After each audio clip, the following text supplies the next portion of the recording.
Hair oil apply ചെയ്ത് കൊടുക്കാൻ നമുക്ക് ആവശ്യമുള്ള ഹെയർ ആദ്യം എടുക്കുക. പക്ഷേ hey hi, welcome back to ബെർലി ബ്രില്യൻ.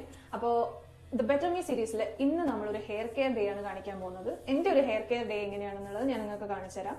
വീട്ടിൽ നിന്ന് മാറി നിൽക്കുന്ന പലർക്കും ഫേസ് ചെയ്യാണ്ടി വരുന്ന ഒരു ഇഷ്യൂ ആണ് ഹെയർ ഫോൾ, അതുപോലെ ഡാൻഡ്രഫും കാര്യങ്ങളൊക്കെ. ഇതൊക്കെ എനിക്കും ഉണ്ടായിരുന്നു. അതൊക്കെ കുറച്ചൊന്ന് കുറയ്ക്കാൻ ഞാൻ എന്തൊക്കെ ചെയ്തു എന്നുള്ളതാണ് ഞാൻ നിങ്ങൾക്ക് കാണിച്ചു തരാൻ പോകുന്നത്. സോ കണ്ടാലോ, കമോൺ. ഞാൻ ഫോളോ ചെയ്യാൻ പോകുന്നത് ഒരു 3 സ്റ്റെപ്പ് റൊട്ടീനാണ്. Hair oiling, hair wash and last applying hair serum.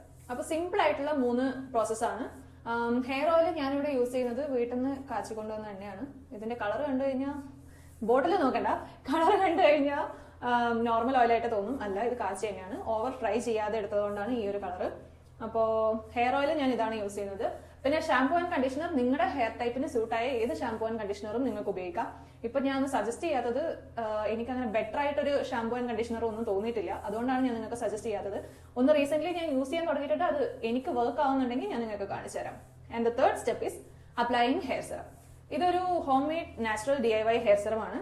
ഇത് ഞാൻ തന്നെ ഉണ്ടാക്കിയതാണ്. ഇതിന്റെ ലിങ്ക് ഇതിന്റെ റെസിപ്പി നിങ്ങൾക്ക് വേണമെങ്കിൽ കമന്റ് ചെയ്യാം. ഞാനത് ചെറിയൊരു ഷോർട്ട് വീഡിയോ ആയിട്ട് അപ്ലോഡ് ചെയ്യുന്നതായിരിക്കും. അപ്പോൾ ഹെയർ ഓയിൽ യൂസ് ചെയ്യുന്നതിന് മുന്നേ നമ്മളൊന്ന് ഹെയർ ഡീടാങ്കിൾ ചെയ്ത് കൊടുക്കുക. ഞാനിവിടെ ഡീടാങ്കിൾ ചെയ്യാൻ യൂസ് ചെയ്യുന്നത് ഒരു വുഡൻ കോംബാണ്. വുഡൻ കോംബ് യൂസ് ചെയ്യുന്നത് കൊണ്ടുള്ള ബെനിഫിറ്റ്സ് എന്ന് പറഞ്ഞു കഴിഞ്ഞാൽ, നമ്മൾ പ്ലാസ്റ്റിക് കോംബ് യൂസ് ചെയ്യുമ്പോൾ ഇവിടെ അത് കുറച്ചും കൂടി ഹാർഷ് ആയിരിക്കും ഹെയറിൽ. അപ്പോൾ മുടിയൊക്കെ പെട്ടെന്ന് പൊട്ടി പോകാനുള്ള ചാൻസസ് കൂടുതലാണ്. വുഡൻ കോംബ് യൂസ് ചെയ്യുമ്പോൾ ഫ്രിസ് ഫ്രീ ആയിരിക്കും. അതുപോലെ ഹെയർ ഡാമേജ് കൺട്രോൾ ചെയ്യും. അതും കൂടാതെ ബ്ലഡ് സർക്കുലേഷൻ നന്നായിട്ട് കൂടാനും ഇത് ഹെൽപ്പ് ചെയ്യും. അപ്പോൾ I suggest using a wooden comb. അത് യൂസ് ചെയ്ത് ജസ്റ്റ് ഒന്ന് ഡീടാങ്കിൾ ചെയ്ത് കൊടുക്കുക ഹെയർ. ഞാനിപ്പോൾ ഇവിടെ ഡീടാങ്കിൾ ചെയ്തു. ഡീടാങ്കിൾ ചെയ്യുമ്പോൾ ശ്രദ്ധിക്കേണ്ട കാര്യം, start from the bottom line ഇങ്ങനെ ഡീടാങ്കിൾ ചെയ്ത് തുടങ്ങി പിന്നെ ലാസ്റ്റ് ടോപ്പിലേക്ക് പോവുക. അങ്ങനെ ചെയ്യുമ്പോൾ നമുക്ക് ഹെയർ ഫോൾ കൺട്രോൾ ചെയ്യാൻ പറ്റും.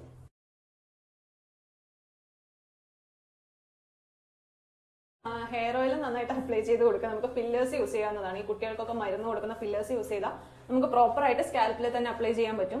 ഇനി ഫില്ലേഴ്സ് ഒന്നും ഇല്ലാത്ത ആൾക്കാരാണെങ്കിൽ ജസ്റ്റ് ഫിംഗർ ടിപ്പ് വെച്ച് ഇങ്ങനെ വെക്കുക. അങ്ങനെ നമ്മൾ മുഴുവൻ സ്കാൽപ്പിൽ മുഴുവൻ നമ്മൾ ഓയിൽ അപ്ലൈ ചെയ്ത് കൊടുക്കാം. ഇപ്പൊ എനിക്ക് മുഴുവൻ അങ്ങനെ ചെയ്യാനുള്ള ക്ഷമയില്ലാത്തത് കാരണം ഇങ്ങനെ ചെയ്തു കൊടുക്കാം. പിന്നെ ഹെയർ ഫ്ലിപ്പ് ചെയ്ത് ബാക്ക് സൈഡിലും കൂടെ ഹെയർ ഓയിൽ നന്നായിട്ട് അപ്ലൈ ചെയ്ത് കൊടുക്കാം.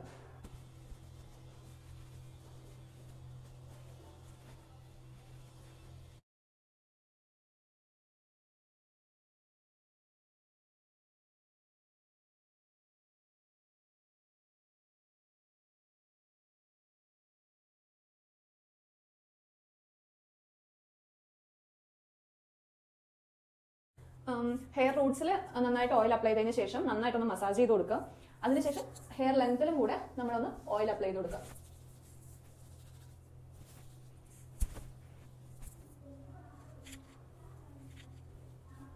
ഹെയർ വാഷിന് ശേഷം ഞാൻ നിങ്ങൾക്കൊരു പ്രോ ടിപ്പ് പറഞ്ഞു തരുന്നതായിരിക്കും.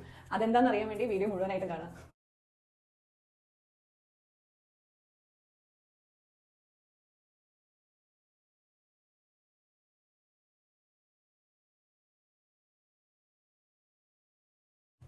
ഇപ്പോൾ 20 മിനിറ്റ്സ് കഴിഞ്ഞു. ഇനി ഞാൻ ഒന്ന് വേഗം തല കഴുകിയിട്ട് വരാം. സോ ഞാൻ ഹെയർ വാഷ് ചെയ്തു. ഹെയർ വാഷ് ചെയ്യുമ്പോൾ ശ്രദ്ധിക്കേണ്ട ഒരു കാര്യം എന്ന് പറഞ്ഞാൽ, ഷാമ്പു എപ്പോഴും ഡയല്യൂട്ട് ചെയ്തിട്ട് യൂസ് ചെയ്യാം. അല്ലാതെ ഡയറക്റ്റ് അപ്ലൈ ചെയ്ത് കഴിഞ്ഞാൽ ഹെയർ ഡാമേജ് ആവാൻ കാരണമാകും. സോ അതാണ് ഒരു ടിപ്പ്. പിന്നെ ടിപ്പ് നമ്പർ 2, ഷാമ്പു വാഷ് ചെയ്തതിന് ശേഷം കണ്ടീഷണർ നിർബന്ധമായിട്ടും അപ്ലൈ ചെയ്യാം. ടിപ്പ് നമ്പർ 3, ഹെയർ വാഷ് ചെയ്തതിന് ശേഷം use A micro fibre towel. ഇത് യൂസ് ചെയ്യുന്നത് ഹെയർ ഡ്രൈ ആവാൻ ഹെൽപ്പ് ചെയ്യും. ഹെയർ ഉണങ്ങാൻ ഹെൽപ്പ് ചെയ്യും. അതുപോലെ തന്നെ ഹെയർ ഡാമേജ് നല്ല രീതിക്ക് കുറക്കുകയും ചെയ്യും. So this is pro tip number 3. ഇതിപ്പോ ഞാൻ ചെയ്ത ഹെയർ കെയർ റുട്ടീനിൽ നിങ്ങൾക്ക് സ്പെഷ്യൽ ആയിട്ട് എടുക്കാവുന്നത് using a wooden comb and using a micro fibre ടവലാണ്. അല്ലാതെ ഓയിൽ ചെയ്ത് ഹെയർ വാഷ് ചെയ്യുന്നത് നോർമലി എല്ലാവരും ചെയ്യുന്ന കാര്യമായിരിക്കും.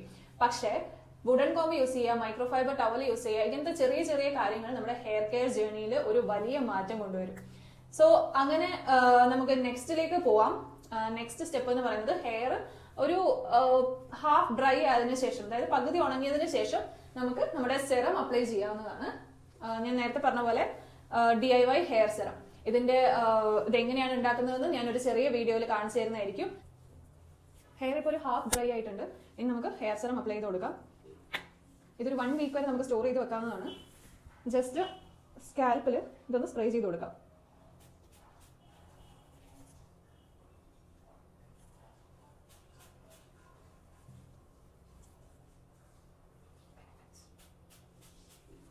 ഹെയർ ഫോൾ ഇത് ഞാനിപ്പോൾ യൂസ് ചെയ്തിട്ട് ഒരു 1 മന്ത് ആവുന്നേ ഉള്ളൂ. ഹെയർ ഫോൾ നല്ല രീതിക്ക് വ്യത്യാസമുണ്ട്. നന്നായിട്ട് ഹെയർ ഫോൾ ഉണ്ടായിരുന്ന ഒരാളാണ് ഞാൻ. ഇപ്പോൾ വിസിബിൾ റിസൾട്ട് കണ്ടു തുടങ്ങിയിട്ടുണ്ട്.